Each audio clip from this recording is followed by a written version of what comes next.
beautiful area and a beautiful day. Incredible.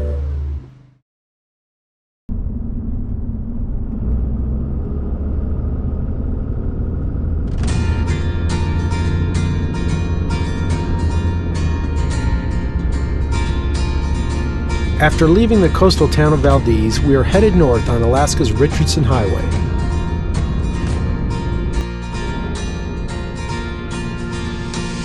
We're pulling the trusty Bigfoot back over Thompson Pass as we cross through the Chugach Mountains.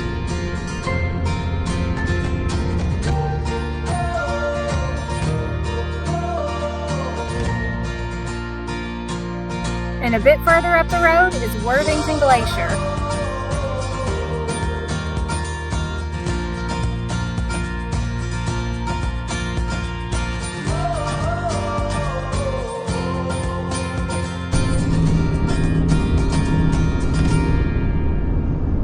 Where are we headed this time? Well, we're on our way to the Wrangell Mountains. Alaska has no less than 30 different mountain ranges spread across the state, and this leg of the trip will give us our first look at the majestic Wrangell Mountain Range.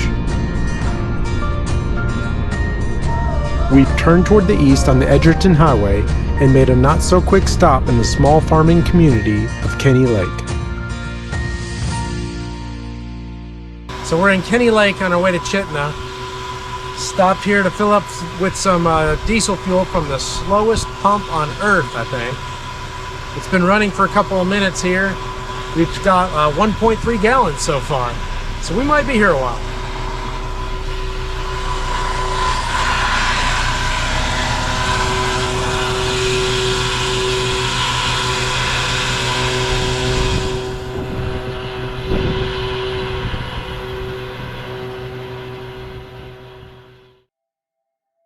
With the diesel tank topped off, we continue towards Chitina, Alaska.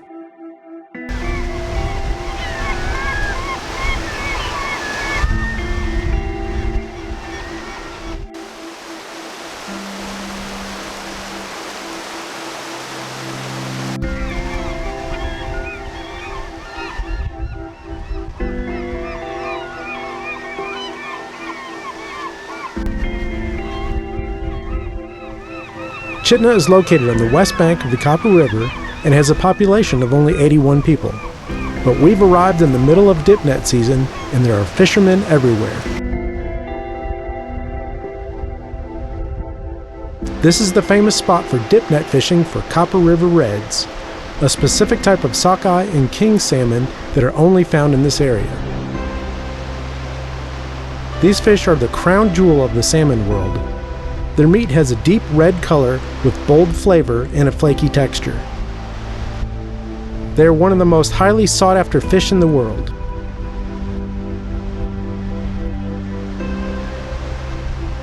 To catch these fish, Alaskans hike or ATV down the old Copper River Railroad grade and then climb down to the river's edge. We've heard the best way is to find a good eddy to stick your net in and then wait.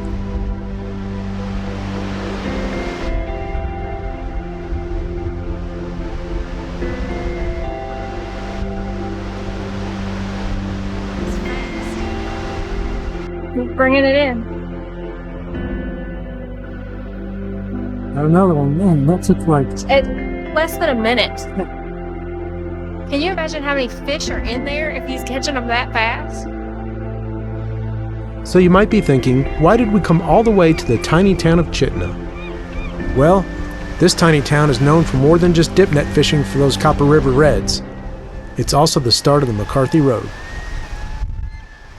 But before we head 60 miles down what's likely the worst road we've ever traveled, it's time for some vehicle maintenance. Well, it's time to change the oil again.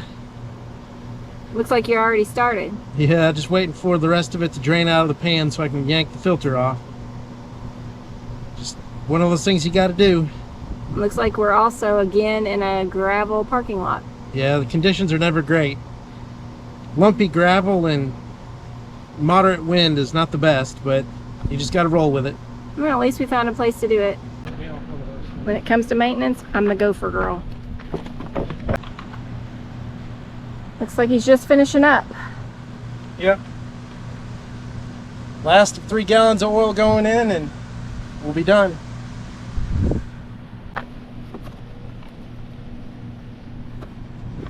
We're in the final cleanup stage.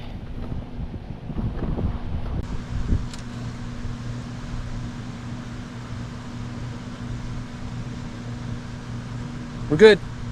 All right, we got all the mess picked up, everything loaded back up. And that's how you change your oil in Chitina, Alaska. Just in case you're ever here and you need it. Now, back to the McCarthy Road. This is a 60-mile long gravel road that connects Chitina with the historic town of McCarthy. The road follows the route of the defunct Copper River and Northwestern Railway, which was built in the early 1900s to serve the Kennecott copper mines. So we're on the chip seal right now, and it's actually not too bad. You can swerve around the potholes. We're going like 25 or 30 miles an hour.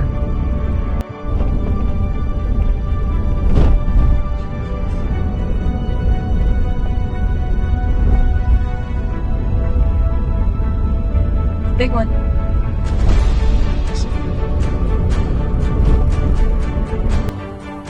But the road turns to gravel and dirt and gets surprisingly rough somewhere near the Tusculana Bridge. This is the Tusculana Bridge, and it says this former railroad bridge built in 1910 is 525 feet long and 238 feet above the river. It is a narrow, 14.5 feet wide, 3-span steel truss railway bridge rehabilitated with wood decking and guardrails.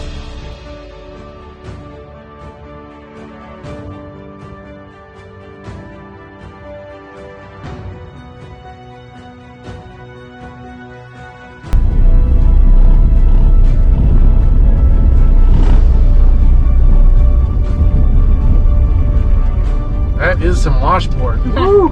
That is a lot of washboard. And let me tell you, this is a challenging drive. We inquired about road conditions at the visitor center, and they strongly advised us not to take the trailer. This is a narrow and winding road with many potholes and nearly constant washboard.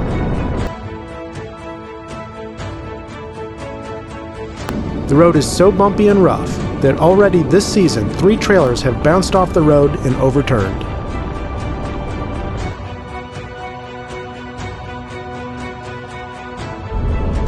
During our trip, we actually saw a car that had lost control in one of the turns and was laying on its side in the ditch.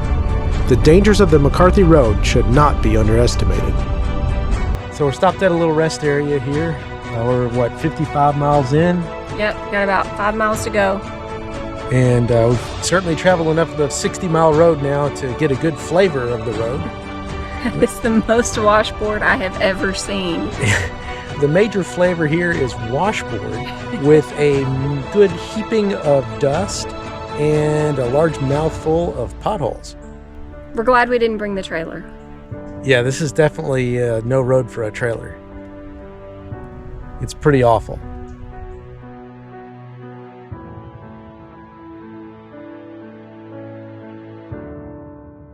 Parked here at the $5 parking. Yep. I'm not sure the name of this place. And from here we walk into McCarthy.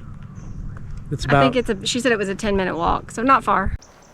There's a footbridge to get over to McCarthy. You're not allowed to drive over there. I think only residents are allowed to drive over there. So we're walking. So we saved, what do you say, $5? $5 by walking 2 minutes. Yeah, because it's $10 to park by the footbridge. Yeah, by the footbridge it's $10 to park. Where we parked, which we've literally been walking maybe 2 minutes, is $5. Yeah, right there is the footbridge.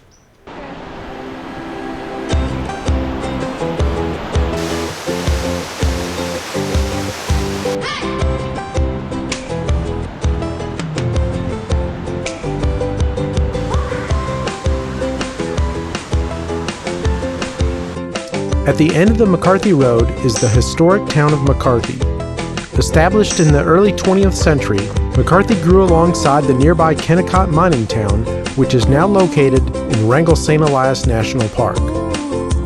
McCarthy served as a home to the bars and prostitutes that were strictly forbidden in Kennecott and was thus quite the popular destination for the miners on their days off.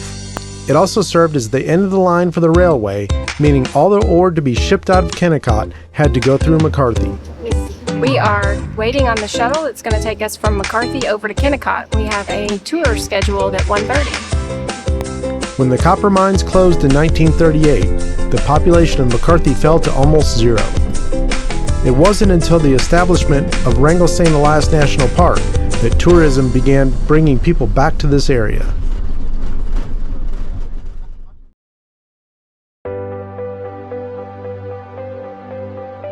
After a rather long and intense journey, we've finally arrived in Kennecott, placing us right up next to the Wrangell Mountains, deep within Wrangell-St. Elias National Park.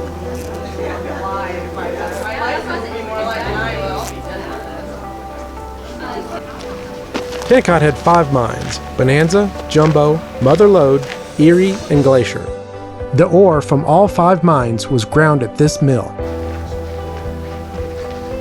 From 1909 until 1938, Kennecott mines produced slightly over 1 billion pounds of copper.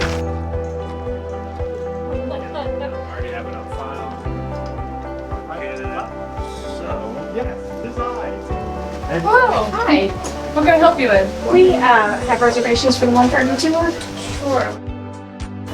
Directly in front of us, what we're looking at is actually the Kennecott Glacier. The rocks on top of it are not the mine tailings. It's actually glacial moraine, which are the rocks that the glacier brings up as it grinds down coming through the valley. And then just across the way you'll see a V-shaped valley, and that's 4th of July Pass. If you flew into town, you flew right through 4th of July Pass. And if you drove into town, you drove through the Chugach Mountain Range. It goes all the way down to Anchorage.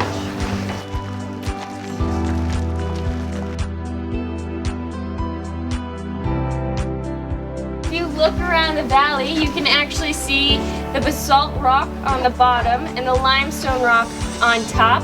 And those are the 2 most prominent rock types that we have here in the Kennecott Valley. And what happens is, on a very general level, the 3 materials that make up copper are malachite, azurite, and chalcocite, and those formed in the basalt. The heat and pressure from the groundwater pushing them up puts them right into this layer between the basalt and the limestone. We call it the contact zone, and there's a little bit of a gap there. Plus, limestone is a pretty porous rock, so as it gets pushed up, it gets pushed out of that gap and into some of the limestone, and that's where the copper is exposed. Grizzly Great would come into this storage bin here, and after the storage bin, it would actually come into this chute and make its way into the Simmons disc crusher.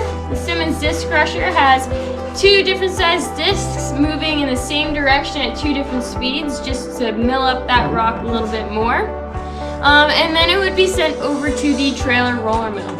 The trailer roller mill has 2 different cylinders inside of it, rolling towards each other. And that way it would just crush up the rock to make it more pebble-sized, so that way they could finish off the crushing process.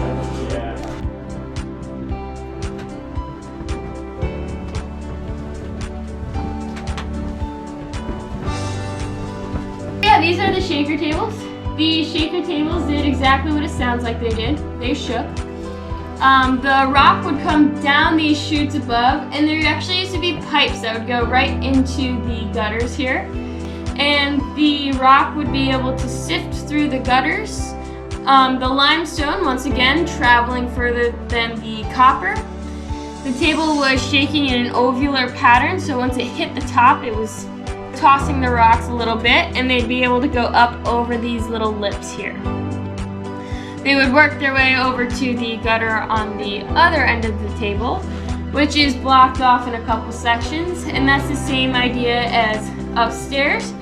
The limestone would be able to go out to the mine tailings, and then the others would continue going through the sorting process to make sure that it got sorted properly.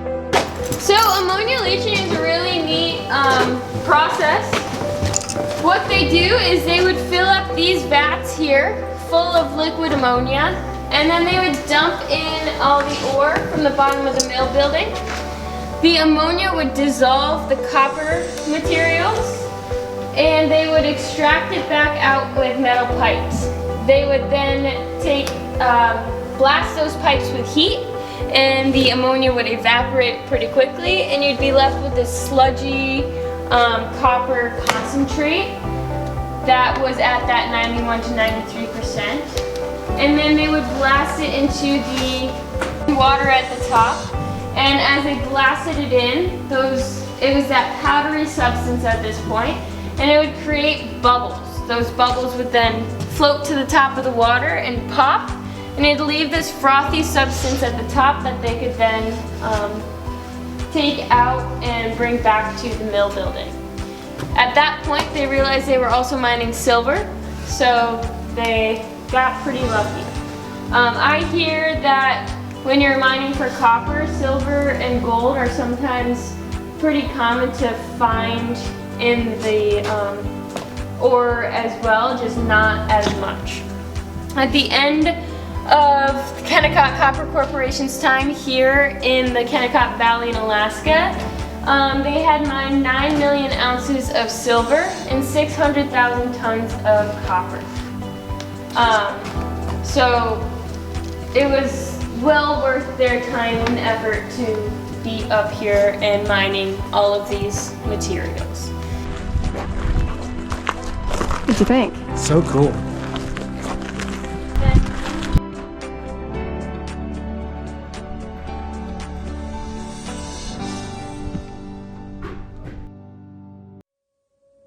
Well, we just got done with our mine tour. It was pretty awesome. And now we're just kind of spending a little bit of time walking around town, checking out the buildings, the other buildings. And look at this place. I mean, this place is just incredible. Over this way, just beautiful, beautiful scenery. Awesome moraine left by the Root Glacier. And then you look this way, and wow, the Kennecott Mine. Big mill, incredible. Powerhouse just down the street. Such an awesome place. I tell you, if you ever get an opportunity to come here and take the tour, it's definitely worth it. Just being here is awesome. Not to mention just everything you get to see and learn on the tour. Alaska, you just continue to deliver. We love it.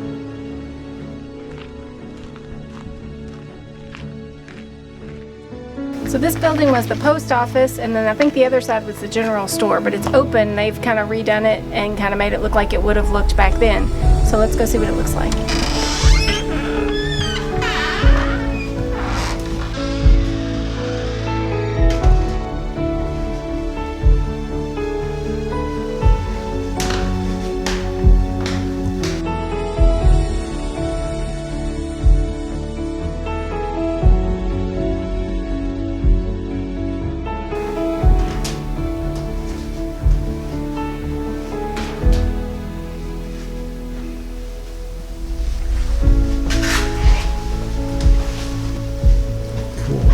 Isn't this awesome?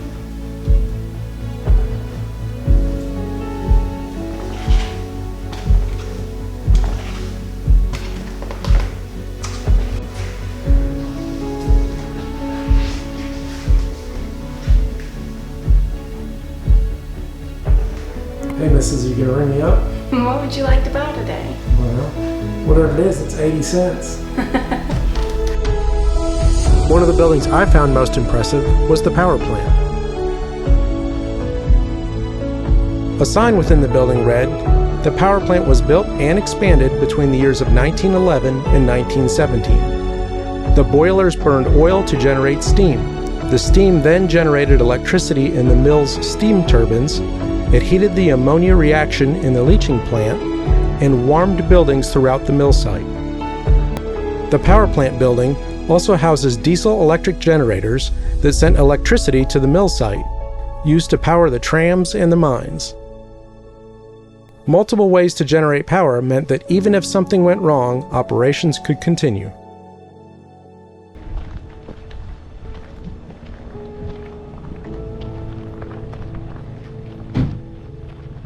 until 1996, this was the way you got across the river if you were headed to McCarthy or Kennecott.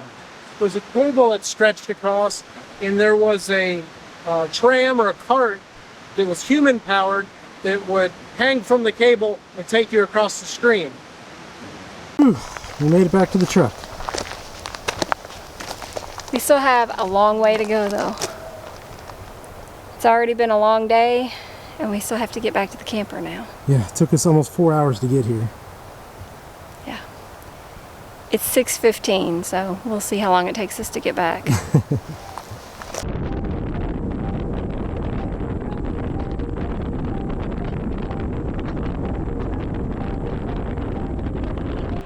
Well, we are back to the bridge that we were at earlier. So we're about 17 miles to go on this horrible gravel road. I am so over this washboard road. Yeah. Man, this is a lot of miles. It's just totally beating up our truck and all our stuff. Yeah, it's terrible. It is a really terrible road. We found that if you drive about 30 or 35 miles per hour, it gets a little bit smoother because the truck kind of bounces over the washboard and kind of smooths it out a little bit, but it's pretty intense driving at that speed. Yeah, it's just bouncing all over the place, and I can't imagine what is going on in the bed of the truck. So what is your take? Was it worth it? Well, I think so. Going in for the day is probably not the best choice, simply because traveling, I don't know how many hours. I think it'll be, by the time we're done, it'll be at least 7 hours. Yeah, so even 6 or 7 hours on this road, it's a lot for spending just a few hours in Kennecott and McCarthy. I mean, I'm glad we saw it, but I wouldn't do it again, not for a day. Kennecott and McCarthy are spectacular, and if we could go and spend a few days, I would say absolutely it's worth it, but for a few hours, no. Yeah, and I know, a lot of folks might think, well, why didn't you take the trailer? People take the trailers down that road. Yes, they do, but not this guy. No, it would have torn something up. Yeah, I think you're asking for trouble. That's for sure. And right now that's our house and all of our belongings, and not interested in beating everything up. No. So, but overall, as long as we punch out this last 17 miles without tearing something up, I'd say the day was pretty successful. Yeah, I'm ready to get back though. It's been a long day. Well, once we go through this one-lane road section here, we will be off of the gravel for good on this trip.